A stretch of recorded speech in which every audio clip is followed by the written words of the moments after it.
La section des produits cachers dans le Lot-Blas de la rue Saint-Jacques dans l'ouest de Montréal.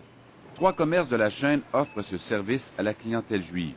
Un employé y travaille à temps plein pour s'assurer que les produits offerts respectent les règles édictées par la Torah, le livre sacré du judaïsme. Chaque produit cacher porte le sceau de l'un des nombreux organismes de certification. Par exemple, dans ce produit congelé, je vais regarder le COR avec son numéro. C'est ça ce qui me dit que, par exemple, ce produit-là vient de Toronto. Ça, c'est la certification cachère de Toronto. Toronto, c'est ça. C'est le Conseil orthodoxe rabbinique de Toronto. MK, c'est le sceau de Montréal Cachère, l'organisme de certification géré par le Conseil de la communauté juive de Montréal emploie près de 130 personnes, dont 9 rabbins et 100 superviseurs. Alors, la certification cachère, c'est assurer que les aliments qui vont être consommés par la communauté juive, qui respectent la cacheroute bien sûr, qui respectent les règles alimentaires de cacheroute, est surveillé et basé uniquement d'aliments cachers qui sont permis à la consommation. Les rabbins comme David Bannon s'assurent qu'aucun aliment interdit comme le porc n'entre en contact avec un produit cachère.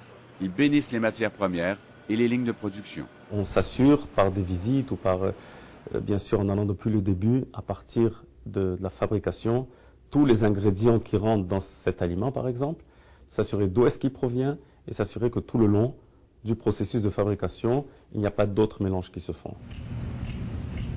Le marché des produits cachers connaît une progression fulgurante depuis quelques années au Québec.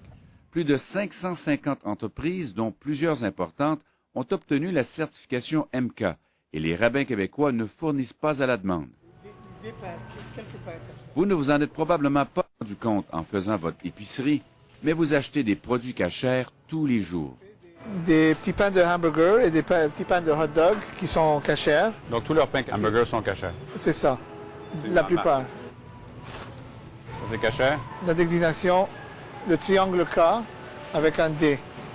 Un D encore pour signifier comme quoi c'est un produit qui est fait ou avec des produits laitiers ou dans la machinerie qui a été utilisée pour les produits laitiers. Beaucoup des légumes emballés sont cachers. Par exemple, comme les petites carottes qui sont cachères, qui sont lavées cachères, d'une manière pour le rendre cachère. Les sceaux de certification ne sont pas toujours faciles à repérer, même pour l'œil averti. Celui-là est cachère. Celui-là?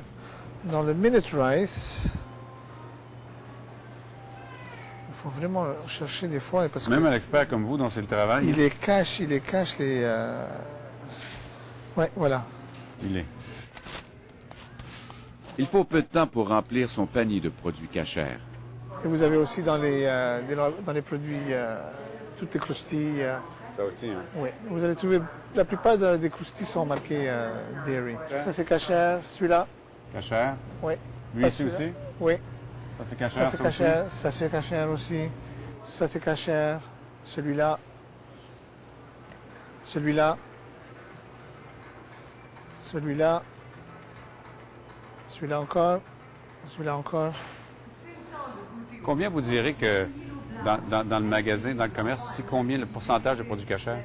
Moi, je dirais environ, si on enlève la viande qui n'est pas cachère, dans les produits d'épicerie, on aurait comme dans les 75% de produits cachers. Des allées entières offrent des produits uniquement cachers. Des produits populaires comme les pâtes Catelli et Barilla, les mayonnaises commerciales, le mélange à gâteau Betty Crocker, les biscuits Leclerc Célébration. Même le Coke est cachère. Les gens mangent cachère au Québec, ils ne savent même pas. Exactement. Les produits cachers, est-ce que vous achetez ça? Non. Pensez-vous que vous en avez acheté aujourd'hui? Non. Si je regarde dans votre sac d'épicerie, pensez-vous que je peux en trouver? Non. Vous n'allez pas trouver. Si je vous dis que jusqu'à 70 à 75% des produits qu'on trouve sur les étagères des commerces, à part la viande et le lait, sont des produits cachers.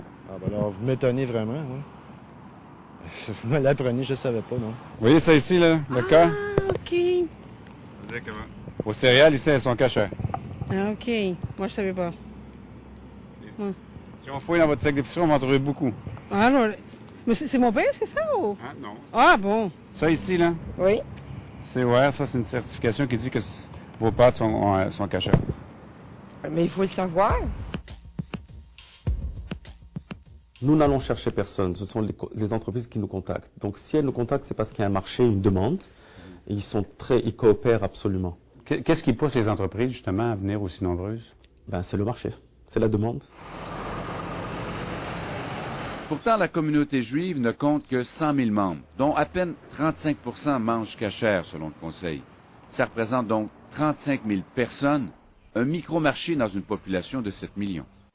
Obtenir la certification cachère coûte généralement de 1 000 à quelques milliers de dollars, mais d'autres frais s'ajoutent souvent. Pas de problème? L'itération s'est bien passée. Victoriaville, région du centre du Québec. C'est ici qu'est produit depuis 50 ans le miel La Bonté. Même si elle est basée dans une région où il n'y a pas de communauté juive importante, l'entreprise a obtenu il y a quelques années la certification cachère. Pour son président, c'est une question de survie. Est-ce que les grandes chaînes, justement, comme Loblaws, entre autres, vous demandent ça? Oui, il nous le demande lorsqu'on rencontre des acheteurs. Est-ce que tu es cachère? Après que tu lui as mentionné une fois, il est au courant, c'est entré dans le dossier et on va en parler. Donc, vous ne pourrez pas être vendu dans une grande chaîne sans être cachère? D'après moi, ça serait impossible si on n'était pas cachère. Obtenir la certification religieuse juive lui a demandé un effort financier non négligeable, car en plus des frais annuels de certification, il a fallu créer un poste supplémentaire. Ça peut coûter certainement 25 000 à 30 000 minimum annuellement de plus que si on ne l'avait pas.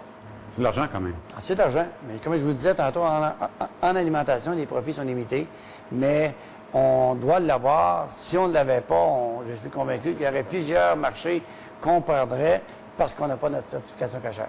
La PME de Victoriaville n'est pas la seule dans son cœur. Pour garder ses gros clients comme le géant Kraft, pour qui elle transporte notamment de l'huile végétale, Brasseur Transport de la Prairie a été obligée, elle aussi, d'obtenir une certification cachère. Faire bénir les citernes par un rabbin a coûté 35 000 à l'entreprise. Et selon son président, Michel Brasseur, qui a refusé de nous accorder une entrevue à la caméra, maintenir la certification entraîne des frais supplémentaires de près de 15 000 par année. C'est sûr qu'il y a un coût parce qu'il y a les coûts de certification. Il y a des coûts aussi, dépendamment des exigences des cahiers de charges, que ce soit en termes de processus de fabrication, de distribution ou même d'inspection. Donc, à ce moment-là, il va y avoir des coûts afférents, mais il faut regarder en termes de coûts-bénéfices. Quel est le coût pour les consommateurs? Difficile à dire. La majorité des entreprises contactées par JE refusent de dévoiler les frais entraînés par une certification cachère. Ce qui est certain, c'est qu'à l'échelle du Québec, ça représente plusieurs millions de dollars. Au bout du compte, c'est quand même les consommateurs qui paient pour ça. C'est toujours le consommateur qui va payer en bout de ligne parce que le coût doit rentrer dans le coût de fabrication. Donc, pour arriver à dégager la rentabilité, je vais déduire mes coûts de mes ventes pour arriver à ma rentabilité. Pourquoi est-ce qu'un non-juif serait obligé de subir les conséquences et de payer quelque chose qui a une certification? Ben, il a le choix, il peut ne pas acheter ça, il peut acheter autre chose qui n'a pas de certification. Mais quand jusqu'à 75% des produits sur les étagères sont cachères, le client a-t-il vraiment le choix? Et ce n'est que le début. Une nouvelle certification religieuse est en train de faire sa place au Québec, la certification musulmane halal.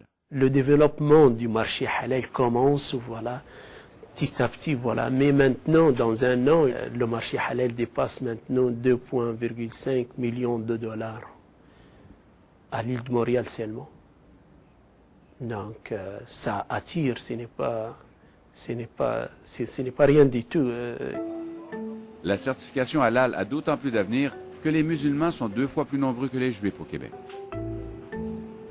Nous, on a 3 ans. On est déjà commencé. On est des bébés, voilà. Voilà. Mais ils ont, voilà, 20 ans, voilà. Et l'objectif, c'est d'être aussi présent que la certification cachère? Voilà, espérons, voilà, on espère, voilà, pour donner, voilà, des produits pour notre communauté.